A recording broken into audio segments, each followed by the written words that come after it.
Welcome to the Utah Street Banter Podcast. Welcome, everybody, to another episode here on the Utah Street Banter Podcast. Like always, I'm Cody, and with me is Elijah. What's up, buddy? How are you? I'm good. Not doing bad. How are you? Doing all right. I mean, it's a lot less stressful now that I don't watch much baseball, so that's good. Yeah, honestly, I've had kind of a revelation in my life that this past weekend, sports-wise, was just phenomenal. And it's because I didn't have to stress over the Orioles. Yeah. The Cowboys, our favorite football team, they didn't play. Right. And, the only sport that I'm going to care about at this point forward, because they're just probably the best team ever, is the Capitals. The Caps, or hockey team. They're doing great, so life's okay right now. Right. Yeah, we're doing good. Yeah. That's how I'm looking at it. It's funny because my wife told me that for my birthday, which is coming up, just to let you know, just so you know. I know it's coming up. So you're 45, right? Yeah, right. Yeah. I get to choose between the Cowboys are playing the Commanders at home at the Commanders. So I can choose to go to that game or to a Capitals game. And the Capitals game is like a giveaway, like a retro jersey giveaway. And I'm just like, man, I've never seen the Cowboys play in person. Yeah. Neither have I. But I used to go to the Caps. Yeah. I go to the Caps a lot. Do you see them go get beat by Jaden Daniels or? Yeah, that's what I'm saying. I don't want to go and watch them lose. Yeah, all I'm saying is if you go to the Capitals game, I better have a ticket waiting for me too. Yeah, I hear you. Yeah, it was just one of those things where I'm like, man, I should want to go to the Cowboys game, but I don't feel like we're that good. No, well, that's like I was talking to. I've been talking to some Eagles fans up here and even a Commanders fan, and who would have thought at the beginning of the year that a Commanders fan would be the happiest out of a Cowboys, Eagles, and Commanders fan? That's just it feels weird. It's off. I tell you, I don't know. You know what else is off? What? The stupid New York Yankees being in the World Series. Yeah, that sucks. It sucks. The Guardians couldn't come through. Yeah, and basically anybody I rooted for lost. Yeah, literally everyone. So who do you think wins the World Series and how many games? So I'm not even the games. It's so just like there's no way. I'll say I think the Dodgers will win, and that's me being hopeful. Yeah. In the back of my head, it's of course the stupid Yankees are going to win, of course. Right. But I think the Dodgers are, and I think even a Yankees fan could agree, they're the better team on paper at least. And really, the later they've gotten into the playoffs, their stars have been doing what they're supposed to do. Right. Their pitchers aren't doing great, which isn't good going up against the Yankees because their offense has been doing good. It's definitely scary. Judge has gotten hot for the Yankees. But right now you have Ohtani. Ohtani's 18 for 22 with runners in scoring position currently. That's pretty insane. Mookie Betts has been going off. You even had Tommy Edman was the NLCS MVP. Isn't it crazy? Yeah. It's just out of all the people doing good, that's their guy right now. Right, and right. That's just that makes me feel better that you kind of have that guy stepping up at the right time. I don't know. It's just the Yankees, it scares me that they might win, and I really don't want them to, but I'll say Dodgers in 6. Dodgers in 6, yeah.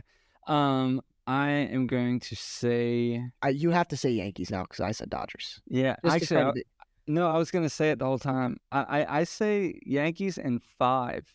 Okay. And the only... Yeah, that's what I say, and I say Soto's MVP. Yeah. That's what I think. I think... I never wanted to be more wrong in my entire life. Now, I will say, if the Dodgers win, it's... Even if someone does play better, I feel like it's hard for them not to give MVP to either Ohtani or Betts. Yeah, well, I'm pretty sure Ohtani could strike out every time, and somehow they'll give it to him. Yeah. Like, it's going to... He would be the one guy that if he has a good series, the Yankees could win, and he'd still get MVP somehow. But no, I don't know. It's the thing that scares me is that the Yankees pitchers are much better than the Dodgers pitchers. Yeah. It's really if the Dodgers hitters can just keep up with their pitching. Yeah. Like you just hope that's what it is. Yeah. No, I agree. But luckily, guess what? Luckily, this isn't a playoff podcast or a Yankee or Dodger podcast, so we don't talk about this the whole time. We're done talking. We're done talking. So I'm going to move over. I have a little trivia question for us that's going to take back into a little bit of Cody's time now. So who was the last Orioles player before Gunnar Henderson with 4 extra base hits in one game? 4 extra base hits in one game. He had 2 doubles and 2 home runs. you want me to give you the date of when he did this? Can I? Yeah, give me the date. That'd be good. So it's August 17th, 2008. Oh, August 17th, 2008. Was he an outfielder? No. No. Okay. He was a 2000 pitcher, actually. No, No. I'm kidding. Melvin Mora. Yeah, you got it. Oh, dang. Let's go. Yeah, Melvin Mora. Yeah. Melvin Mora, one of the most underrated Orioles of all time, Yeah. in my opinion. I can't remember what it is, but he's pretty close or holds the record for most games played at third base. I don't know that. Maybe Yeah. there's some record that he holds at third base, but it's crazy because I remember it was in Jeopardy, the TV show, and I guessed Brooks Robinson because, Yeah. and I like I said, don't hold me to that exact thing. Yeah. I just remember it was some record he holds at third. And, your first go-to is always Cal Ripken, but then a lot of people my age especially forget that he played shortstop most of his life. Yeah. And then Brooks Robinson, the other third base. But Melvin Mora, man, I mean, he was, I don't know how many years he played for those. I felt like, it was his whole career, I believe. His whole relevant career. So, good trivia question. He was with the Orioles from 2000 to 2009. Started off with the Mets and then ended it with Colorado and Arizona. Really? Yeah. Why does everybody leave the Orioles and go to Colorado or Arizona? It seems like it is a lot of people. Adam Jones. I mean, okay. Who's a catcher that traveled to the NL West too, and before becoming an Oriole? This one I just thought of, and I love this guy. I don't know. He played like 2 years for us, I think. The NL West. Was he a catcher? Catcher, yeah. Not Nick Hundley. Yeah, Nick Hundley. Dude, I'm on fire today. Nick Hundley, I think. How many teams did he play for in the NL West? I know, but he played for Padres and Rockies. I'm pretty sure. And then I think he left us and played for the Yankees for a season. So right? His career started off with the Padres, then Baltimore, then Colorado, then San Francisco, then Oakland. Oh, so he didn't go to the Yankees. West Coast trip after the Orioles. Yeah, that's crazy. But I guess we can kind of get into what we're going to be talking about today. Yeah, let's hit it. So, really, you look at what are we supposed to talk about the Orioles right now? Free agency hasn't started, so you can't really be looking at the available free agents.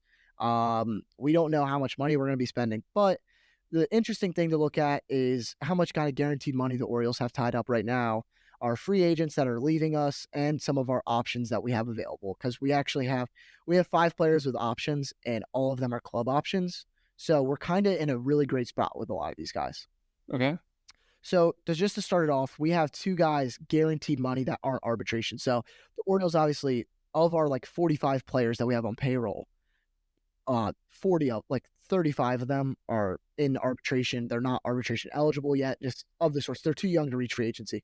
But we had 2 guys that are in guaranteed contracts. That's Zach Eflin and Felix Bautista. Now, I'm going to give you the combined total of their contracts, and I want you to tell me how much is paid for each person. Okay. Or I guess you see what I'm looking at right now, don't you? No. Okay. So, I just looked. Sorry. So Zach Eflin and Felix Bautista are going to get paid a combined $19 million this year. Well, you say, well, that's a good steal. Well, 18 of that's going to Zach Eflin, which is really good for a good starting pitcher. If he can do what he did for us last year, that's already an amazing trade, already Absolutely. worth it, and it'd make it even more worth it. And Zach Eflin, he is going to be really, really good for us. Mm-hmm. I'm really excited to see him pitch again. $18 million for a premier pitcher is nothing. And then Felix Bautista is getting paid $1 million. Even if he misses half the year because of his Tommy John surgery, that's a steal. If he can come back and be any semblance of himself, that is amazing for us. Mm-hmm. But I'll start with our options because I feel like those are a little more cut and dry than our free agents and stuff. So we'll start with Eloy Jimenez. We traded for him in the middle of the year from the White Sox, and he has a $16.5 million club option. So this is what we'll do. I have for us, we can do a 1 to 5 scale if we re-sign or opt into these contracts. What would you grade this? What give me the grading options? 1 to 5. 1 to 5, like 5 is the most probable? 5 is the most, yeah. 1's the least. 1. Yeah, that's where I'm at. There's not. If we have him on the team, he gets a restructured contract.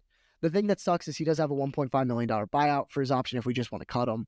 But I really doubt I'd expect a deal to get done because he also knows he's not making that anywhere.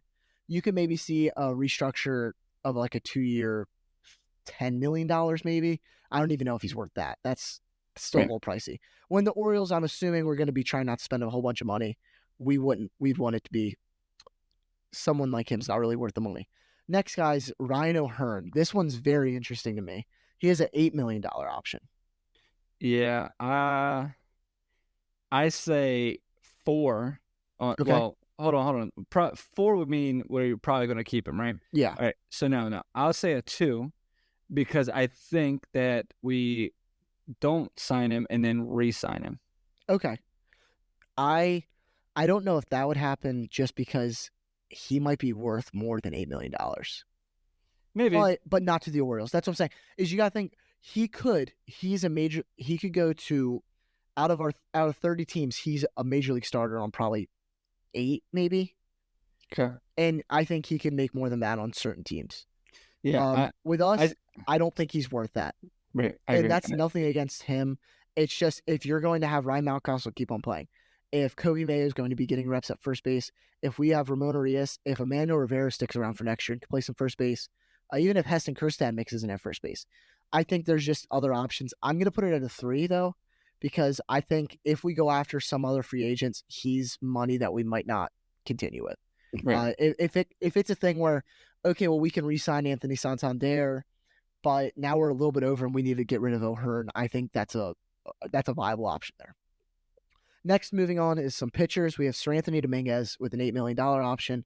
I believe this is a 5 for me. Yeah, this is a 4 for me. I would be shocked. We're already in a little bit of a hole in the reliever department unless they got a good feel that we're getting a lot of people in the free agent market. But I think he did well. I think he did everything he needed to do to stay in our bullpen. Yeah, no, $8 million is nothing for a really good bullpen arm. It's completely worth. Like if you were to say, well, $8 million for O'Hearn or Dominguez, which one do you pick? It's Dominguez all day. Yep. O'Hearn provides value, but we saw what happened to our bullpen at the end of the season. Even if Dominguez isn't a closer, we don't need him to be a closer. Even if he is our third or fourth man in the bullpen, that's still good. To be a playoff contender, you need a deep bullpen, and we're seeing it with the Yankees right now. Yeah, they're running through some great guys. Another guy is Danny Coulombe, and his is $4 million. If I could go above a 5, this would be above a 5 for me. Yeah, I'm going to say a 4 again, just in case there's something crazy. Or it's just, what's funny is I know we have new ownership, but I'm still so stuck on that the old ownership doesn't pay pitchers. And $4 million isn't paying a pitcher. Whatever minimum, whatever your version of minimum wage would be for a professional baseball player, it's probably 5 mil. Yeah. You know what I mean? So we're paying him under minimum wage. But I would be completely shocked. The only reason I think that something would happen is if our doctors are saying that there's something more, if there's more of a risk. Yeah. Because, of course, he was injured most of the year. Yeah, I don't think – I think his injury, luckily, isn't one of those that you see return. It was just bone spurs. Honestly, I'm not a medical professional. But it's not like he had – it was his elbow, but it's not like it was a ligament issue or something like that. I feel like this is kind of just a freak thing that could happen. $4 million for him, though, is absolutely nothing. If I had to pick any of these guys I'm listing, if we could only pick one, it's Danny Coulombe. Yes. Not even just because he's the best of these players. He's better than Dominguez. Danny Coulombe, I feel like people forget how good he was for us this season because he was hurt for most of the year. Right. Yeah. Next guy is Cionel Perez. He has a $2.2 million option, but if we decline that, he just goes to ARB. Gotcha. So he's arbitration eligible there. And this, I feel like, is does Mike Elias and the Orioles feel like if he goes to ARB, he'll be evaluated for less than that? That's the battle, which is I feel like $2.2 million is pretty fair for Cionel. I don't see him getting I wouldn't foresee him getting under $2 million, but he probably wouldn't get over 3. Yeah, that's true. I'll put a 3 on this. I think because I'm right in the middle there because I think you see him when an Orioles hat on next year. You know what I mean? He'll be an Oriole next year, no doubt. Yeah. I guess either way, yeah. But just hopefully with a smile because nobody goes in arbitration. That's that's my worry. I feel like people don't exactly understand what arbitration is. It's basically the team going to court with you and being like, well, he sucks because of this, and this. Yeah. That's why we should pay him less money. Yeah. Which kind of it hurts the relationship between the player and the team, which is why say he's going to be valued at $2 million in ARB, is it worth him having to go through that for $200,000? Right. And I know the Orioles have done it before. They have. Mhm. And I think it's worth it to just save it and I put a 4 on it just for that reason. Okay. I like that. Yeah, like I said, this is a 4. I also know he's going to be with us next year. And if for some reason he's going to be valued, but if it'd be a thing that they know he's going to get $1.5 million in ARB, I could guarantee you they would take him to ARB. Right. Right. I mean, It's if it was $1 million or more. Yeah. Mhm. I think it's also a thing though, they know that because of how long he's pitched, he could get up to $5 million, honestly. He could be Right. getting $4 million like Danny Coulomb, and then they definitely want to take this. Right. Yeah. And then so we have some minor league free agents here that these are kind of guys they never really got any time with the Orioles, and they kind of sat in the minor leagues. These are interesting. I doubt we re-sign any of them. I don't even think it's worth us to really grade them because Yeah. they never I'd played for say the Orioles. These are just guys that if they re-sign them, it's probably a really cheap minor league deal or just a minor league spring training invite type thing, where you right. just come see what you can do. If you're with us, you're extreme depth and you're going to play for the Tide. You're a starter for the Tide. Right. So I have Garrett Cooper, Adrian Hauser, and JD Davis. Garrett Cooper and JD Davis are kind of the same player in my head. They're very similar, play similar positions. I don't see why we'd have both of them. Right. I'm going to be honest. Oh, sorry. If we were to keep any of them, it would be Garrett Cooper, I think. Yeah. Out of any of the three, JD Davis is a veteran. Same with Adrian Hauser. You know what I mean? So Adrian Hauser would be nice if he could get back Find his on way. because boy, that would have been somebody we could have used this year. Oh yeah. But it just couldn't, and we signed him pretty late in the season. So Yeah. but yeah, so yeah, I mean, I would be shocked if we kept any of them or if we re-signed any of them. I would be absolutely shocked too. Yeah. And these are moves that don't really affect the money at all. Right. Right. These, if they get re-signed, it's less than $1 million. Right. Because they're not worth more to the Orioles, which sounds bad, but they're just not. Right. Now we move on to some of the bigger hitter free agencies. I'll start with some of the lesser guys and move our way up. So Austin Slater obviously came in. He actually played a pretty big part for the Orioles here late in the season, but he is a free agent. It's going to be interesting to see what we do. What do you think's going to happen? I say a 2. I don't think we resign him. I loved him. I thought he did great. I think we'll probably sign somebody equivalent to him to kind of start the season. Yeah, I'm at a 3 with him, and the reason that I'm at a 3 is because I feel like so much of our free agency depends on Anthony Santander. And that's just me saying it. The Orioles could feel completely differently because if they know they're going to get him, they're going to go about it a certain way. Or if they know they're not going to get him, they're going to go about it a certain way. For me, if we don't re-sign Anthony Santander, Austin Slater is a good guy to have on the bench because if the Orioles feel comfortable having Kjerstad, Mullins, and Cowser in the outfield every day, if they're comfortable with that, you want to have a Slater because he can play some outfield positions. He can play center field if you really need him to. You're going to need those bench guys. And that's why I think he's kind of an interesting one. But if we get Santander, there's no doubt in my mind he's not coming back. Because like you said, there's 10 different Slaters out there that you could re-sign for. Yeah, I agree. Another guy, this one to me is very interesting, is John Means. Yeah, I think, man, that's tough. I'm going to put a 1. I just don't see it. And that's not anything personal because I would hate to see him on another team. You know what I mean? But I also don't think there would be any reason to sign him this year, like this entire season. Maybe this might be a next year thing, because he's not playing this year. You know what I mean? Yeah. So it's one of those things where I think you were gonna be talking about his name next year at this time. Actually, I hope not. Next year, this time we're going to be talking about the Orioles in the World Series. But in a few weeks, that we'll be talking about, oh, man, remember John Means? And, he'll be he's looking good and stuff. But I think that's kind of where I'm at. I'll put a 1. Yeah. And so for a lot of the reasons you're saying, I'm putting him at a 5. It sounds weird, and it almost doesn't make sense in my own head. But just I like to think that you could throw John Means $10 million for a 2-year contract. Because if you think about it, for the quality of pitcher that John Means is, $10 million for one season is nothing. But you're basically just giving him the opportunity to rehab with the team next year. I obviously I don't know, but I just feel like this is a good thing to do for a guy that's been with you for a long time. And maybe he doesn't want to do that. Maybe he wants to try and come back and compete late next year, which also the Orioles could use. I just like to imagine that you throw him $10-15 million for possibly a return next year and the year after, or maybe even a 3-year deal for $20 million, because he's not going to get a lot. It's either that or he goes to play for the Nationals or the Rockies or something like that. Right.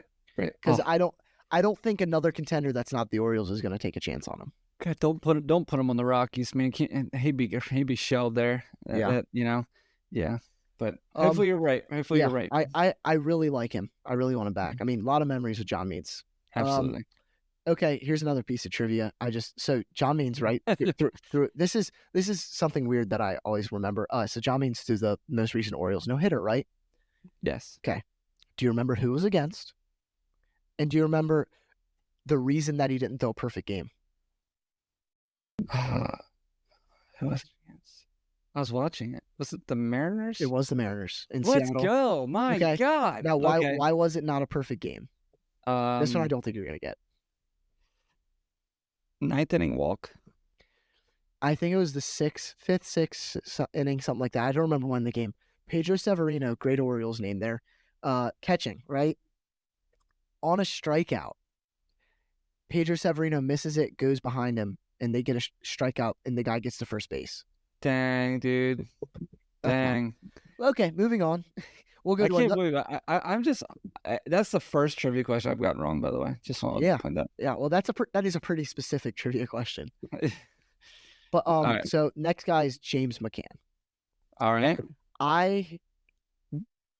This is for me a 3 because I want it to be a 5.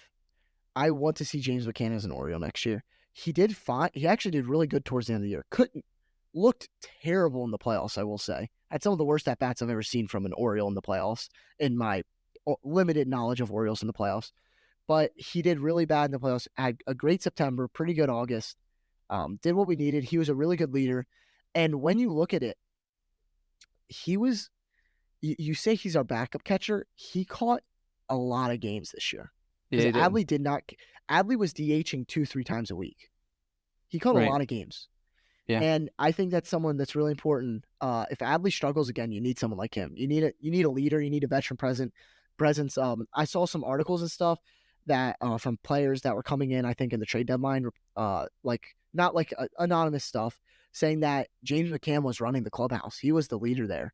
And I think that's really important. And you're going to see it if he is lost, there's going to be a change. And maybe that's the change that needs to be made, or maybe it's not. I don't know. But, I agree. I put it at a 2. I don't think we resign him. I wish we would. I like James McCann. I have no issues with him. I think he is going to try to be a starter somewhere. I think, I can't think of, I just see him as like, he's probably not going to be because I can't remember the guy that starts, but like, he's going to be like a Miami Marlins starting catcher, something like that. Yeah. That's what I think, or like more of a platoon, like somewhere where they have a veteran catcher that they just need, a little help, or they have a super rookie catcher. Yeah, that's what I think. I think he's going to try to find more playing time. No, absolutely. I don't think that's wrong because that's fair to him too. I definitely could see him start to fill an Austin Hedges role. Oh yeah, there you go. He was the lifeblood of the Guardians this year. Mm-hmm. He's definitely more vocal on the field and stuff. Definitely a more fun guy than James McCann. Not saying James McCann isn't fun. It's just I think their personalities are different. But they're both definitely big leaders. And the reason Austin Hedges was batting in a playoff game when he had a 150 average this year is because of the guy he is and the leader that he is. And he's a good defensive catcher. And I feel like that's similar to James McCann. Yeah, I agree. Next on the list is Anthony Santander. Yep. I don't even know where to stand on this because I want him back because I think you can make a lineup that has Heston Kjerstad, Colton Cowser, Cedric Mullins, and Anthony Santander all fit in it. But I don't know who do you have as your third starting outfielder if you don't have Santander. Mm-hmm.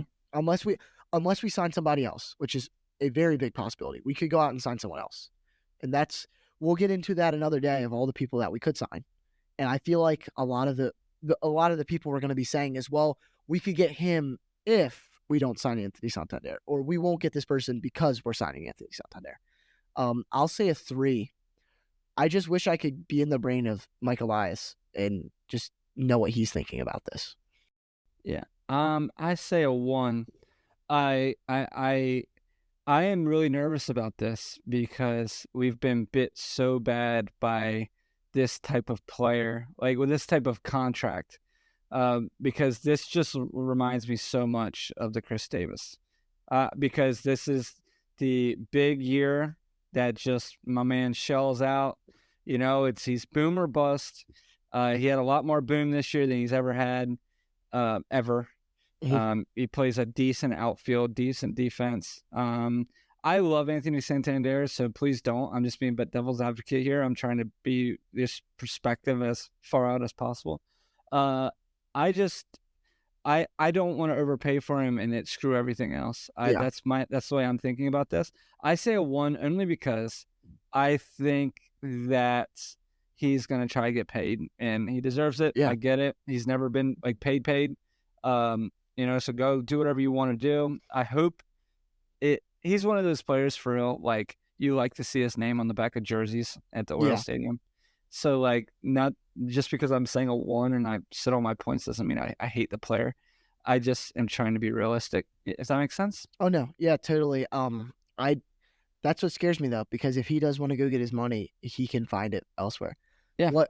My biggest fear in the world is who just spitballing here, Cody. Well, who's a team just in all of the MLB that has a really, really good right fielder, the position Santander plays, who's going to get a lot of money this offseason because he's a free agent and no one really knows what's going to happen to him.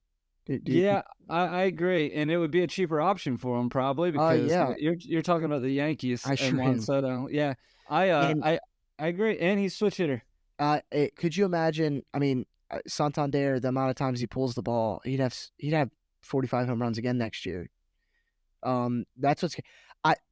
I would be at the point that if it was between the Orioles and the Yankees, I'd rather us overpay for him so the Yankees can't get him, because a player going to the Orioles makes you not be able to root for them as much as you used to. It's just you mean to the Yankees? That's what I meant. Sorry. Yes. Yeah. It's just I don't want that to happen at all. Yeah. There's very few exceptions of Yankees that are enjoyable to watch, and I would still enjoy Anthony Santander and think of him fondly, but I don't know. I'm very scared that he's going to chase the money. The only thing that's helpful is that teams are able to pay for a premier position, because you still have to think you have to be willing to pay a lot of money for him. Those same teams might be looking for Soto, and if they're waiting out for that, someone might be able to swoop in and get Tony. Yeah, I mean, he's going to want $100 million less than Soto. He's gonna want $200 million less than Soto. At least. That's Soto's going to be getting $400 million. Yeah. I don't see Anthony Santander breaking $125 million, because I don't see him getting more than 4 years, because I think it's just too risky. But I mean, if you look at it, he's been one of the best home run hitters in the American League over the past 3 seasons. And like you said, he's just been slowly climbing up. And this year, you said it. And even I know it's weird to say, but I feel like he had a better last year than this year, because he wasn't really getting on base a lot this year. His slug was pulling through for his OPS. His batting average wasn't great. He definitely hit the home run, and he came through late. Early season was bad though. Right. And it's just, are you going to get that first half of the year Santander where he doesn't really figure it out yet? Right. Yeah, I mean, it's hard to tell, right? The biggest thing that Soto has is age, because Soto's only 25. I mean, Soto's getting a 12-year deal probably. Yeah, and but I mean, you just look at the stats, though, they're not too far off. You have Santander had 44 home runs, Soto had 41. Tony Taters had 102 RBIs, Soto had 109. So they're right there. The biggest difference is the average, and that's where Santander's quite a bit less at 235. Yeah, and Soto batting at 288. What was Santander's OPS this year? His OPS was 814. Yeah, and Soto's was 988. And yeah, I think 988, which leads everybody. Yeah, 988. That's a very elite. And Soto's OPS is carried because he slugs and he gets on base so much. Yeah, He's the closest thing you have to a modern day Barry Bonds, just because of the amount of home runs he hits and the amount of walks he has. Yeah, but Santander, even though it's 814, it's still third best in all of baseball in outfield. Yeah, So no, in right absolutely. field. So do you know who's number 2? I didn't. In right field, Yeah, this is all of baseball. American League or National League? This guy's in the National League. National League right fielder. I think I could tell you the division. Okay, tell me the division. NL Central. NL Central. Hold up. Let me just. I need to think real quick. Okay. Keep talking. I'm gonna be thinking because I've been crushing the trivia today. So you're getting ready. Everybody's like, "Oh my gosh, Elijah, he's so smart with all of his stats." And then they're going, "Cody, I was listening to that podcast, and you really." Cody has one good day. I have one off day, and everyone freaks out. Yeah. It's you've been playing spike ball all day, so you know. I sure have. I'm tired. I left it all out there. Left it all out of the court, right? That's funny. Could you give me a team? Oh, I can't give you the team. You're gonna know instantly. No, okay. Just think of NL Central. Christian Yelich. Now, Seiya Suzuki. Chicago Cubs. Okay. Yeah. That's not who I would have thought. Huh. But with 848. So anyway, it's impressive. That's an underrated season right there. Yeah, absolutely. And I guess the last one we're going to talking about free agents trying to re-sign is Corbin Burns, right? So I don't think there's any chance. I say a 1, and I say the reason that it's going to be a 1 is I think we trade for a pitcher. Number 2, I think we can sign 3 pitchers for the price of Corbin Burns. You could probably sign actually an entire staff of pitchers. Yep. And I just I'm looking at the World Series, right? And looking at their pitchers, and Garrett Cole isn't Garrett Cole that we're used to. So he's still Cole. Playoff Garrett Cole's still good too. But that is no. I'm not dissing him. But I don't think either side has a dominant pitcher during especially this not one the series. Dodgers. Right. And they're both there. Yeah. They're both there. So I think what you can't have is a peak and valley pitching staff. You have to have a pretty level, that one guy that gets you, but then you need 2 or 3 other guys, at least 2, to really make sure you win a series. Yeah. And I rather have 3 Zach Eflins than 1 Corbin Burns. Yeah, because so like I said, I mean, when you look at the free agent list, and I know we're going to talk about this later, it's just I know there's people we can go out and get for the price. So like say you got a Max Fried, you got Kikuchi. Sounds great to me. You say Kikuchi, right? I wanted to trade for him. Right. And stuff like that. And then say, I don't know if he'll be healthy, but like a Shane Bieber, something like less low. But anyway, stuff like that. Like don't worry about the players I said. Worry about the where they are. That's what I'm talking about. The type of player. No, so absolutely. I think that's what you're gonna see. I think Corbin Burns did exactly what we needed him to do this year. You got us to another playoffs. Without him, I don't think we make the playoffs. So he did what we needed him to do. I say it's a 1. What do you say, Elijah? I said 1. You said 1. Okay. For all the reasons you said, he's going to be getting over $300 million, and I don't think the Orioles can afford that right now. It's odd to say because I know you were talking about how the Orioles, you still feel like we're not spending money on anybody, right? Right. Okay. So I want you to guess the Orioles' salary for this past season. I have no idea. 82 million. 109 million. 109.8 million. Okay. That's 22nd in all of baseball. Still pretty low. Okay. Just 2 seasons ago, when we weren't spending money, but we were 83 and 79. How much money did we spend? 90. 44. Oh my gosh. How much do you think we're projected for 2025? If we opt into all of our options with no additional contracts, that is including like an Eloy Jimenez contract that's almost zero possibility of happening. 170. 152. Okay. So 3 years removed from a 2022 season where we almost made a wild card team with no money put in. We're almost 100 million over that now. That's pretty impressive, I would have to say. Yeah. And you're going to have to think that if we're there, why not? I'm not saying we need to get to 350 million, but why not go for another 5 10, Yeah. 50 million. Like, Yeah. Yeah. Yeah. I say like the goal would be to sign people to 3 years because we got a 3-year window, I feel like. So it's when the Gunnar Adley class of prospects start graduating, right. and they start getting to So free agency. So that's absolutely the goal. Yeah. Just to try to be as prepared as possible for the next, run. And I think we're still in the run, and I do truly believe that once the dust settles and once it's February and we're doing podcasts, Mhm. I do feel like we're gonna be confident. You know what I mean? Yeah. Like I do. The only thing that I'm more nervous about is we need pitching, especially Gibson being out, especially with Burns being out, gone. It's going to be weird. We're not going to know anything probably about Santander until March, or not until March, till February. Talking about, I guess we can say this.